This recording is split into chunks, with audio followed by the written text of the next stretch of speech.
Savoir figer et libérer les volets sur un document Excel. Donc je retourne ici sur un document que nous avions vu précédemment et sur lequel il peut être intéressant de savoir figer des lignes ou des colonnes sur ce document. Donc je prends cet exemple parce que ici nous avons en haut bien, l'intitulé de notre tableau et les intitulés de nos colonnes. Et vous le voyez, si on descend vers le bas, eh bien, on perd l'intitulé de notre tableau. Alors, on a toujours, comme on est dans un tableau structuré, les intitulés de nos colonnes qui sont visibles, mais pas forcément très beaux sous cette forme-là. Ça, c'est une question de goût, bien sûr. Mais on pourrait souhaiter bien, figer cette première ligne pour l'avoir toujours en visualisation. Et bien, pour cela, on va dans l'onglet Affichage, ici, et on a le bouton Figer les volets. Donc à l'intérieur de ce bouton Figer les volets, on a trois options différentes. Et nous, par exemple, ici, ce serait de figer la ligne supérieure qui va nous intéresser. Donc je clique sur Figer la ligne supérieure, et à partir de maintenant, lorsque je descends, eh bien cette première ligne est toujours visualisable. Donc vraiment ça c'est une fonctionnalité à connaître. C'est une fonctionnalité qui va vous permettre de garder en visualisation automatiquement les éléments souhaités.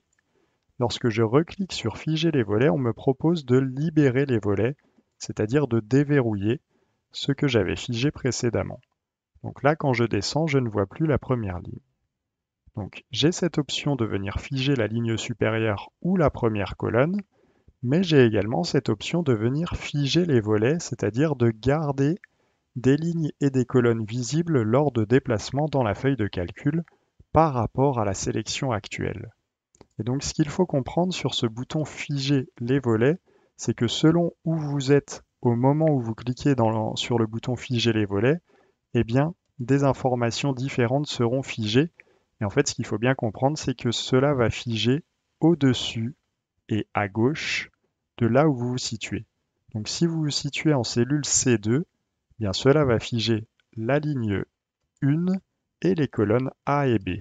Vous voyez, ça vient à l'intersection en haut et à gauche de la cellule qui est en cours de sélection. Donc je sélectionne ma cellule C2 et je clique sur Figer les volets. Donc ma première ligne est figée. Et si je vais sur la gauche, vous le voyez, mes deux premières colonnes sont figées avec les dates et les fruits. Donc vous pouvez vous entraîner. Retenez bien que seront figées uniquement les lignes qui sont au-dessus de la cellule en cours de sélection et les colonnes qui sont à gauche de la cellule en cours de sélection. C'est assez visuel comme ceci sur le petit histogramme que Excel nous présente. Et vous pouvez à tout moment libérer les volets pour annuler cette sélection et le fait de figer cette première ligne et ces deux premières colonnes. Donc si je le refais juste pour vous montrer, j'ai les deux premières colonnes qui sont figées et j'ai la première ligne qui est bien figée. Donc en fonction du document sur lequel vous êtes en train de travailler, il peut être intéressant de figer une ou plusieurs colonnes et une ou plusieurs lignes en fonction de vos besoins.